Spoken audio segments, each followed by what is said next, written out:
Hello fight fans, thanks for joining us at MMA Insider. Before we get rolling with today's news, show some love by hitting that like button and subscribing. Now let's uncover the latest happenings in MMA. Starting off, Sean O'Malley still a fan of Conor McGregor despite stupid remarks online. Moving on, Quinton Jackson makes prediction for Jake Paul versus Mike Tyson. Next, referee Jason Herzog speaks out on backlash following controversial UFC Louisville main event stoppage. Moving on, Dana White hopes Tony Ferguson retires after UFC on ABC 7 regardless of result. Lastly, UFC star Jiri Prochazka has revealed that he's signed a contract for his next bout in the promotion. Sean O'Malley believes Conor McGregor feels he messed up when he insulted him online. Conor McGregor took aim at boxer Ryan Garcia being popped for Ostarine, and he also went after O'Malley for being flagged for that same substance in 2019. Many were surprised that McGregor went after O'Malley given the two have exchanged pleasantries in the past. McGregor ended up walking back his comments saying the Suga show simply caught a stray. During an interview, Sean O'Malley shared his belief that Conor McGregor realized he shouldn't have taken aim at him. Here is what he said. "I tried to hate him, I was like, Conor, but it is what it is. I think he realized what he said was stupid. I don't know why he tried putting me and Ryan Garcia in the same category, saying Ryan Garcia missed weight and it made him mad about me. It just didn't make sense. I think he kind of realized what he said was stupid and then just backed himself into a corner." O'Malley said he's still a big fan of Conor and called him a legend. The UFC bantamweight title holder also admitted it's hard for him not to back the McGregor one in his return fight at UFC 303 against Michael Chandler later this month. Here is what he said. "We'll see who wins. It's hard for me not to root for him. If Conor goes out there and knocks him out, it would be wild. It would just build another big Conor fight, and the more Conor fights, the better." With all of that said, O'Malley admitted that if he's ever offered a fight against Conor, he wouldn't turn it down.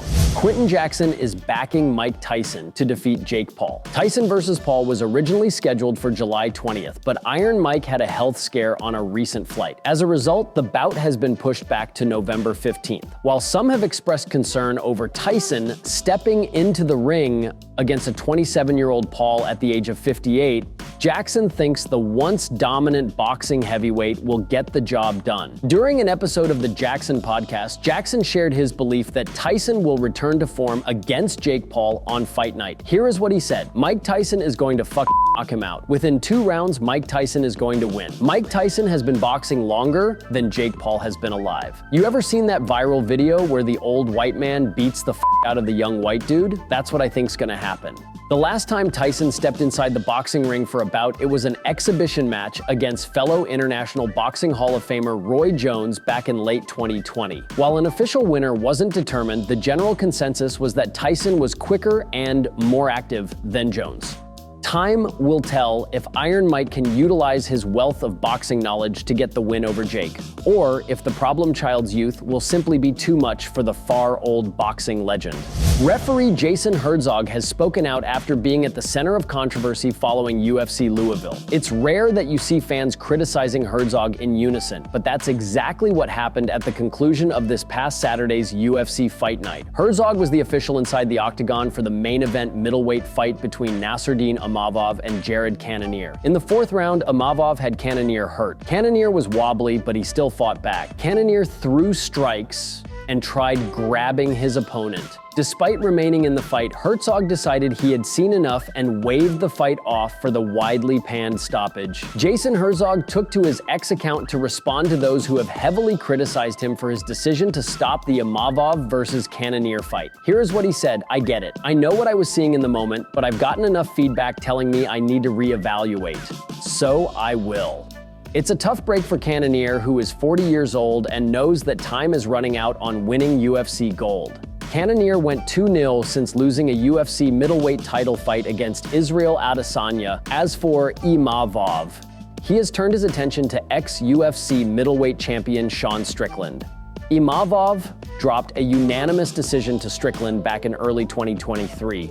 Their encounter was a light heavyweight matchup, and Imavov is hoping to get some revenge at 185 pounds. Who would you like to see Imavov fight next, following his TKO victory over Cannonier this evening in Kentucky? Let us know your thoughts. UFC CEO Dana White hopes Tony Ferguson's walk to the octagon at UFC on ABC 7 in August is the last of his storied career. White has not shied away from calling for Ferguson to retire in the past, as the beloved former interim UFC lightweight champion has seen his career spiral out of control with 7 consecutive losses. Although Ferguson's skid has come to exclusively high-profile names in Paddy Pimblett, Bobby Green, Nate Diaz, Michael Chandler, Beneil Dariush, Charles Oliveira, and Justin Gaethje, the performances have worsened. The version of Tony who once put together a 13-fight UFC winning streak appears to be long gone, yet Ferguson continues to express his passion to compete.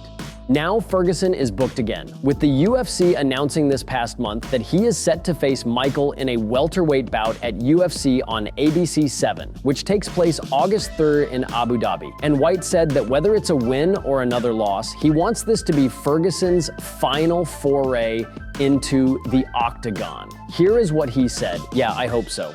Yeah, I would like to see him retire. Ferguson will be fighting to avoid a dubious all-time UFC record when he meets Michael. His 7-fight UFC losing skid currently is tied with BJ Penn for the longest in company history, and another defeat would give him sole possession of a piece of the record books no fighter is clamoring for. UFC star Jiri Prochazka has revealed that he's signed a contract for his next bout in the promotion. As many fans know, Jiri Prochazka is a fighter who lives and competes by a certain code. He believes in the true beauty of mixed martial arts, and his supporters love him for that.